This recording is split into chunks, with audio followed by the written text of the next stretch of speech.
भोपाल से प्रस्तुत हैं प्रादेशिक समाचार। नमस्कार, समाचारों के साथ मैं जितेंद्र रघुवंशी। पहले मुख्य समाचार। आचरण संहिता के उल्लंघन की शिकायतों के निराकरण के लिए तैयार किया गया सी विजिल ऐप। अब तक 1621 शिकायतें हुई प्राप्त। विधानसभा चुनावों में 100% मतदान के लक्ष्य को लेकर प्रदेश में मतदाता जागरूकता के कार्यक्रमों का आयोजन जारी। और शारदीय नवरात्रि के चौथे दिन मां दुर्गा के स्वरूप देवी कुष्मांडा की पूजा, मंदिरों में उमड़ा आस्था का सैलाब। अब समाचार विस्तार से। मुख्य निर्वाचन पदाधिकारी अनुपम राजन ने बताया कि भारत निर्वाचन आयोग द्वारा आदर्श आचरण संहिता के उल्लंघन वाली शिकायतों के निराकरण के लिए सी विजिल ऐप तैयार किया गया है।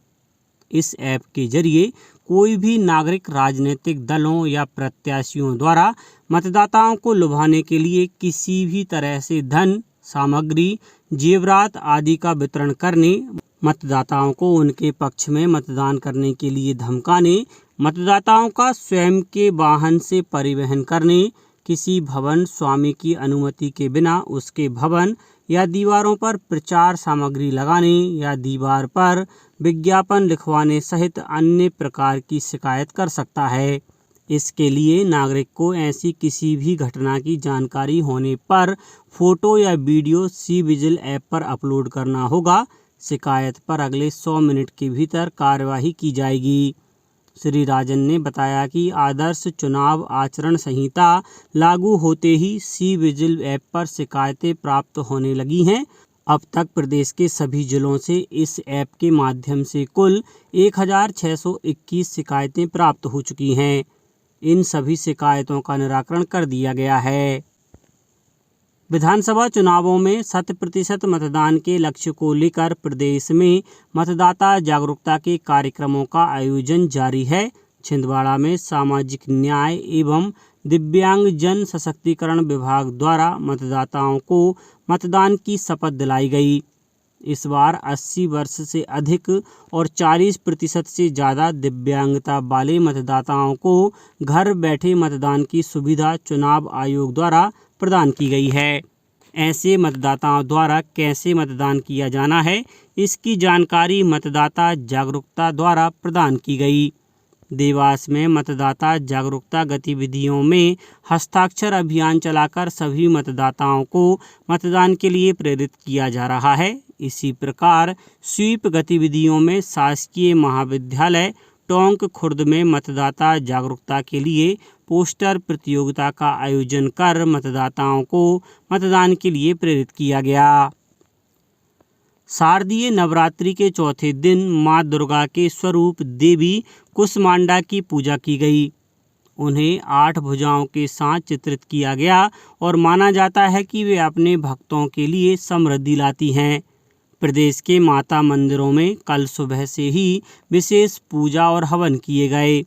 शहडोल जिले के देवी मंदिरों में श्रद्धालुओं की भीड़ उमड़ी। जिले की सीमा पर स्थित आस्था के प्रमुख केंद्रों में से एक बूढ़ी माता मंदिर में रोजाना हजारों लोग दर्शन कर रहे हैं। अपनी मनोकामना लेकर यहां दूर दराज से श्रद्धालु पहुंचते हैं। मंदिर परिसर में स्थित कुएं के जल को प्रसाद के रूप में ग्रहण किया जाता है। मान्यता है कि कुएं का जल पीने और उससे स्नान करने से सभी प्रकार के त्वचा संबंधी विकार दूर होते हैं।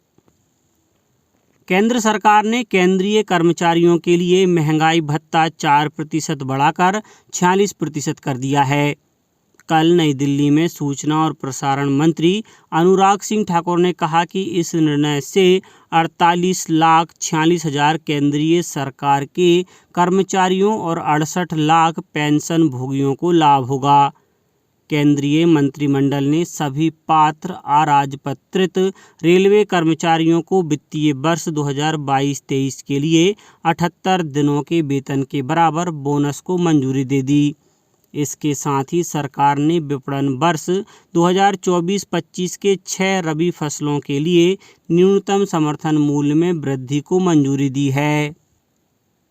निर्वाचन आयोग ने कहा है कि यदि किसी मतदाता का नाम मतदाता सूची में है परंतु उसके पास किसी वजह से मतदाता परिचय पत्र उपलब्ध नहीं है तो भी वह मताधिकार का उपयोग कर सकेगा। मतदाता परिचय पत्र के अलावा 12 वैकल्पिक फोटो युक्त दस्तावेज दिखाकर मतदान किया जा सकेगा।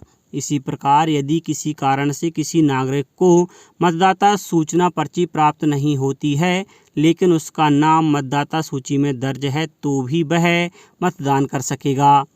मुख्य निर्वाचन पदाधिकारी अनुपम राजन ने बताया कि 12 वैकल्पिक फोटोयुक्त पहचान दस्तावेजों में से Aadhaar card, MNREGA job card, driving licence, PAN card, भारतीय पासपोर्ट फोटो सहित पेंशन दस्तावेज, केंद्र और राज्य सरकार PSU सार्वजनिक लिमिटेड कंपनियों द्वारा कर्मचारियों को जारी किए गए फोटोयुक्त सेवा पहचान पत्र, बैंक डाकघर द्वारा जारी फोटोयुक्त पासबुक, राष्ट्रीय जनसंख्या रजिस्टर के तहत RGI द्वारा जारी स्मार्ट कार्ड, श्रम मंत्रालय की योजना के तहत जारी स्वास्थ्य बीमा स्मार्ट कार्ड, सांसदों, विधायकों, MLC को जारी किए गए आधिकारिक पहचान पत्र और भारत सरकार के सामाजिक न्याय मंत्रालय द्वारा दिव्यांगजनों को जारी यूनिक डिसेबिलिटी ID शामिल हैं।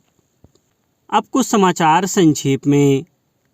मतदान दलों में शामिल होने वाले बैतूल जिले के लगभग 10,000 अधिकारियों कर्मचारियों का प्रशिक्षण शुरू हो गया है। अशोकनगर जिले में किसानों द्वारा अपने खेतों में बुआई प्रारंभ हो गई है। किसानों को उनकी आवश्यकता अनुसार खाद वितरण की गठित टीम की सतत निगरानी के साथ खाद उपलब्ध कराया जा रहा है। धार में पुलिस ने अवैध शस्त्र निर्माण की फैक्ट्री पर की गई कार्यवाही में 4 आरोपियों को गिरफ्तार कर उनके कब्जे से भारी मात्रा में अवैध हथियार जब्त किए।